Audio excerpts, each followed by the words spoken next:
What's up guys, Coop here, and today we're going to be looking at a 5th edition Bladelock guide. Now, keep in mind that these builds are very much sort of builds to just kind of jump into the game or follow to sort of get into the character. They're not by any means min-maxing or roleplay specific. I just like doing these guides to show you them. If we were trying to min-max, we'd definitely be making some other choices, but this is in reality the build that I found to be the very best for people just wanting to jump into the game and play as a Warlock who is melee based. So, let us dive in. So, the first thing to look at is our stats. You can do them one of two ways. You can do the roll, which, has high risk, and also it kind of comes out different ways. Sometimes you get really, really good stats. Sometimes you get really jack crap stats. I like kind of always knowing what my stats are, so I do the point-based system, which if you guys don't know, it's in your 5th edition book. It's right into starting a character. You guys can look that up. I'm not going to fully explain it because that would take too long for this video, but in general, we're just going to do it based off of the point-based system, but you guys can do whatever you want. The main things are we're going to be trying to abuse strength, charisma with an auxiliary of constitution. So, what did I do? I put 15 into charisma and 15 into strength. This is not including racial bonuses and any other bonuses. So, that's what I did. And then since we really don't need wisdom and intellect, I tossed those out the window. Now, some people have the rule of like your intelligence needs to be higher than 10, otherwise you can't speak, blah blah blah blah. In reality, most races can at least speak 8. With 8. I hate how DMs do that, but in general, if your DM is kind of a jerk like that, you can adjust it accordingly depending on your DM style. Now, the next thing we're going to be doing is Constitution as 14. So make sure you have that because you want this to at least have a modifier of 2. Otherwise, you are not going to be doing well. Alright. And then the next thing we're going to be doing is the good old dexterity. We're going to be putting 12. Now you might be saying, why are we putting points into dexterity? Why not put this as an 8 and then make that higher? Well, we want to have a little bit of dexterity to be able to have initiative, to have a little bit more skills, especially like in stealth and stuff, things that we can't traditionally do. We want to have a little bit of stuff in there. Now that's up for debate. You don't have to do that, but also I'm going to be showing you a nice little trick, and this is why we need dexterity. So, next thing you're going to be choosing is your race. I would highly suggest the human variant. The reason that you're going to be doing this is not to mention you get stats in the areas that you want, but you also get a feat, which is really, really nice. So, we're going to be adding a +1 to charisma, making that up to 16, and 1 into strength, making that up to 16. And then we are going to be getting the feat moderately armored. So, the issue with Warlocks we are a light armor class. So, when we get into fights, like especially melee fights, it does not take much to strike us down. The fact is, we get owned really, really hard. So, what we need to do to counteract that is we need to be able to be proficiently trained in medium armor and shields. So this will help us overall with our survival and increase our AC by an exponential amount, which is why you're going to be wanting dexterity, because medium armor loves to use a little bit of dex to increase its armor value. So where do we go from here? Well, you get to increase strength or dexterity by 1. So what I did is we're going to be making that strength even higher of 17. So that makes it really nice. Also, as a human variant, you get a skill proficiency. I chose persuasion though. So the stats that I chose for my Warlock was I chose deception, intimidation, persuasion. So whenever we get into conversations using charisma, we are guaranteed to pretty much almost make them. So, I mean, you just have to roll like anything above a 10 and you'll pretty much make everything. Now, of course, your DM might have a little bit higher rolls for certain things, but you have +5. I mean, by all means, man, you're going to be probably making those rolls. So, what do we do after we have all this? Well, we're going to be going over and getting our initial starting gear. You're probably going to be spending some points to get some hide armor, depending on how you are. You do start with light armor, but basically, as soon as you can, you're going to be trying to get hide armor, which is 12 plus dex, which would make it to a nice 13. Now, you might be saying, well, why is your AC 15? Well, it's because we're going to be abusing a shield a lot, because the shield adds an AC of 2, which we specifically need for our certain build. So with having the 12, or with having the 13 plus the 2, we'll be up to an AC of 15, which makes us a very tanky motherfucker, which is really nice to have, especially as a Warlock.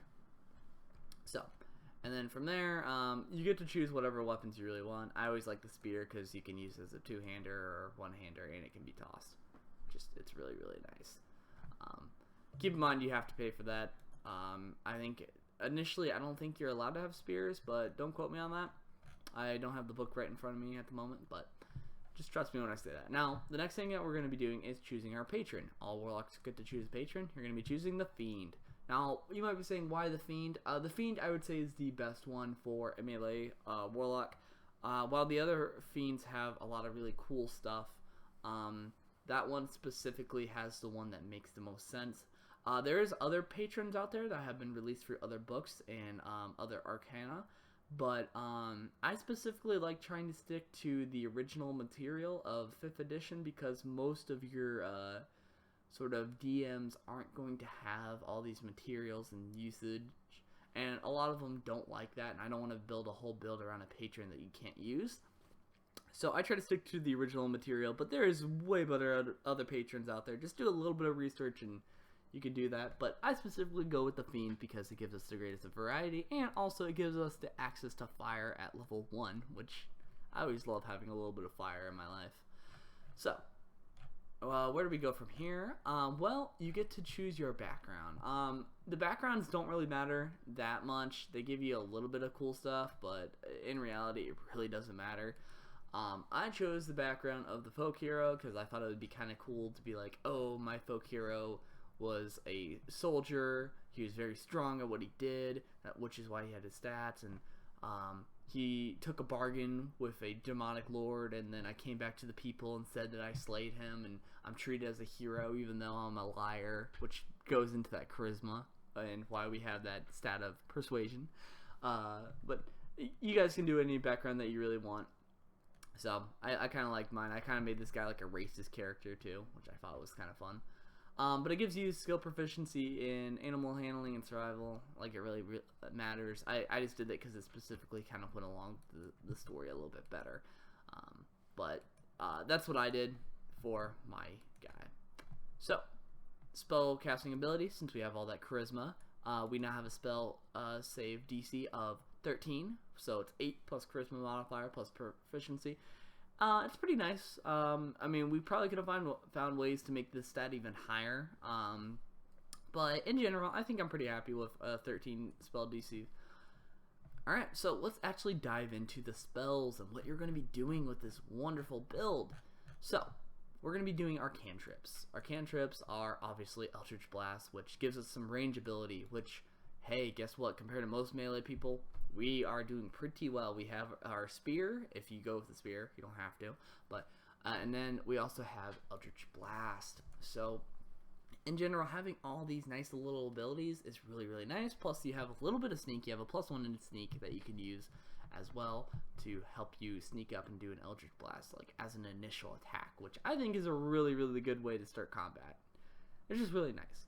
Now, we also got Minor Illusion. I chose Minor Illusion because it's just a nice little flavorful ability, and I always like having a little bit of illusion. So, you can do things like making some sort of scream or having them try to run at an object or something. I think it's just kind of cool. So, having, like, maybe in the future, having a aberration of you, like a very crappy aberration that goblins will get confused by, or, you know, whatever have you. I just find it as a kind of a cool thing. You know, making a little fake chest or something. I don't know. It really depends, but it's a nice flavor text thing, and it's a cantrip. You can cast it as much as you want, and add some roleplay aspects to it. So, let us get into the level 1. This is your bread and butter. Before we dive into spells, though, we needed to look at what our patron gives us, which is why I chose this patron. Starting at level 1, whenever you reduce a hostile creature to 0 hit points, you gain temporary hit points equal to your charisma modifier plus your warlock level. So, our charisma modifier is 3, our warlock level is 1, so every time you get a killing blow on a creature, you're going to be getting 4 life. Now, I have looked up if this ability does stack, and it does. It doesn't say how long the health stays, but I'm assuming it's only for the combat. There hasn't been really any clean-cut rules that have been presented to the public. There might be out there. If you know about it, put in the comments below, but they haven't really clearly said it. The way that my DM plays it is that your first killing blow is like what it is, and then as you lose life, you gain that back up to that cap. But this specifically means that you just gain hit points based on the kills, which is really nice. Basically, we need this health. We, at the moment, only have, I believe, 10 health. Yep, we have 10 health. We have a high AC, but the high AC isn't going to help us if we get 1d6 to the face, which, say they roll a complete 6. Boom, you lost more than half your life. You're pretty struggling. But if you can get a killing blow, it's very nice to have.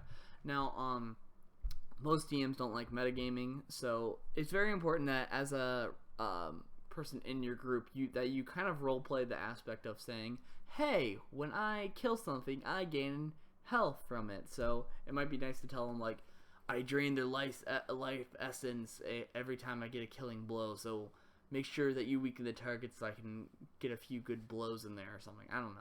Depending on what you actually want to do roleplay-wise. But metagaming's typically frowned upon, but it's very nice to have this ability, because this specifically makes the tanking and the fighting aspect that much easier.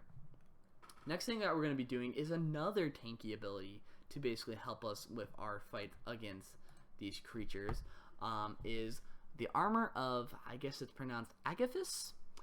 Now, it's not the best pronunciation, but that's the one I go with. And its duration is 1 hour, which is very nice. It's a magical force that surrounds you, and it gives you 5 additional hit points. So, having yourself up to 15 now at this point. I usually pop this on whenever I'm doing my dungeon crawling, or if I know that I'm going to be getting into a fight. Now, if a creature hits you with a melee attack, though, they take 5 cold damage while you have this life. So, say you take a nice little blow to the face, say, like, again, we get hit with that d6, roll 6 right to the face, puts you down to 9, but they've been also taking some minor damage, and it makes it easier, which you could probably kill them, and then gain back 4 health. It's a nice overall pretty good combo here. And then as we level on, we're going to be probably raising this up, and as we do, we increase the cold damage by 5 for each spell slot. It goes up higher, and the hit points also go up. So really, really nice to have, especially because you're not going to be getting much life over time, so boosting this ability up is very, very nice. Next I chose was Hex. Now, the reason I chose Hex is because while this may be a actual spellcast that takes 1 action, this is considered a bonus action. So basically, you place a d6, or you place a curse upon a creature that you see within range. Until the spell ends, you deal 1d6 extra damage when you hit them with an attack. Also, you get to choose 1 ability modifier that they have a disability in, and whenever they hit 0 hit points before the spell ends, it transfers over to another target. So, I think this is a really nice one because the duration is up to an hour. So, you kill something, it moves over to the next target. You kill something, it moves over to the next target. And it's just a very nice thing to have. So, they're weakened, and you're going to be using some heavy melee stuff. You're not going to be just like this wimpy little thing. Like, for example, the spear, you do 1d6 of damage, but now you do 2d6 damage. So you're going to be doing a lot more damage, and if they hit you, they're going to be taking damage, and now you have this transferable hex that you can use in a combat. So keep in mind, though, you can only use, I think, a minimum of 1 to 2 spells in your beginning level, but as we go along, we'll see how that goes. So, level 2, Eldritch Innovations. What are we going to be doing with these? Well, honestly, there's one that you can use for flavor text, or you can use stack 2 together. It doesn't really matter. What I did is I made it to where my Eldritch Blast has even more range. So we're already pretty good at melee. I mean, obviously you could see the combos with all this stuff here, especially with having, you have you know, Eldritch Blast is an opener for when they're trying to run at you. You have the armor, you have your health regen, you have Hex to deal more damage. You know, you're already a stocky dude, and now you add more range. So you're really set for combat. I chose Disguise Self because, you know, roleplay aspects makes it really good, especially with our persuasion, deception, and intimidation. So makes it really cool for if we want to like try to pretend to be somebody. Now level 3, we get our level 2 spell slots. So now we can cast Armor of Agathis as a level 2 spell, and now have an additional 10 life plus 10 damage. So that puts us up to a nice 20 at level 3 of health. Especially since we gain health as we go along, it makes us a pretty tanky dude. And then next we get our main ability of Pact of the Blade. So with Pact of the Blade, we're going to be really, really strong. We're going to be really doing well. Basically, this allows us to make our Pact weapon, which we are proficient in. So basically, try to find something like a martial weapon that you can't typically use, and try to bind it to you and make that your weapon. Highly suggest maybe trying to steal your fellow warrior's weapon and make yourself proficient in it, and then anytime he tries to use it, he'll take it, and then you just bind it back to you. It doesn't take an hour ritual, but that was a nice little roleplay thing that I did that I thought was kind of clever, taking my warrior's weapon and then using it, and then anytime they try to use it, just teleporting it back to me. So I thought that was kind of a funny thing. But basically, a Pact of the Blade is the main bread and butter here, because it makes, and a lot of people are like, well, why would you do that? I mean, yeah, you could spawn a weapon whenever you want, roleplay was, but it doesn't really help you. Well, keep in mind that this is counted as a magical weapon, and also you are proficient in it. So if, say, somebody has heavy bladed armor, it's actually technically magic, so it depends on how they are, but I mean, now you have an actual weapon that you are proficient in. So, really, really nice ability to have overall. Later on, we're obviously going to be choosing some other things, but you're going to be getting a new spell, so go ahead and choose whatever spell you want, but we get an ability score improve. So what I do is I would increase your strength. You're now up to a 4 modifier, which just makes it crazier. Or you can increase your constitution up a little bit, get a little bit more health. I mean, it really depends. You should be pretty good, though, because you have Armor of Agathis to kind of boost up, and you could probably cast a little bit more spells now. Next thing is level 5, you're going to be getting your level 3 spell slots. So now you're going to be able to have 15 life and 15 damage whenever you get hit, which you're pretty solid at that point. Like, there's no denying you're able to take some hits. Also, your proficiency bonus goes up, so guess what's going to be happening? You're going to be making a lot more of these sort of Eldritch Blasts. So not only are you at range, so if you're trying to use it as an opener and sneak up on them, you're going to be doing a nice little bonus on that, in addition to having your proficiency bonuses, which is just going to make it overall so much better, especially since you have that ridiculous range. You have like that little mini nuke that's just so far. And then you're going to be getting the Eldritch Invocation, and where your Pact weapon can attack twice instead of once in one action. So you're going to be doing some nice little damage. Now, you're not the most damage dealing person at this level. I mean, there's other people out there who could do the same thing as you, but in general, this is where it gets really, really nice, and you're able to do a lot more. And then finally, at level 6, you get the Dark One's Luck, which, starting at level 6, you can call upon your patron to alter the fate in your favor. When you do an ability check or a saving throw, you may add this feature to add a d10 to your roll, and you could do this after seeing the initial roll. You can use this feature once per small or large rest. So, basically, if your roll doesn't go well, so say you're trying to attack a person or you're trying to do an Eldritch Blast and it just fails or something like that, you could just say, nah, it's going to curve back. The patron's going to help me guide my Eldritch Blast on that.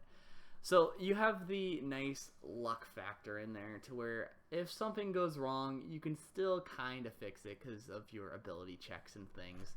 So which is really nice, especially with having all these different sort of toolkits and all that. It really sucks when it doesn't work out, but now you have that to help you out. So obviously we could dive into more of what you could do and everything, but I feel like this is a good enough guide to get you on the right stepping path of making your Bladelock for 5th edition. A lot of people comment about how they want to start a Bladelock, but they really don't know how. I've seen some ridiculous, crazy sort of builds, and there's a lot of good builds out there, but indeed D&D is all about the role-play and having fun and having a build to make things work. You know, a person shouldn't be discouraged because, well, why not just do a hybrid of warrior and warlock or whatever, when in reality you could just go deeper into the warlock and actually be able to still play how you want to play. So I mean, you're a medium wearing, shield holding fighter of the warlock. It's really nice. I mean, yes, obviously you could go with the paladin with the Eldritch Knight, but maybe you specifically want to be a warlock, or you specifically want to have the patron story and whatnot. It's very nice to have that in general, and I think that it is really cool to especially be able to express yourself in D&D. But in general, guys, in the comments below, tell me what you guys think about my build. This is specifically out of the build. It all checks out. It's all, you know, legal to play in games. It's not banned. It's overall a really nice thing for somebody wanting to jump in. It's obviously not the most mid-max thing out there. There is other mid-max things out there. There's other patrons. There's other materials now. But I found this one to be my absolute favorite of all of them so far. Anyways, though, be sure to subscribe, like, and comment, and I will see you guys next time.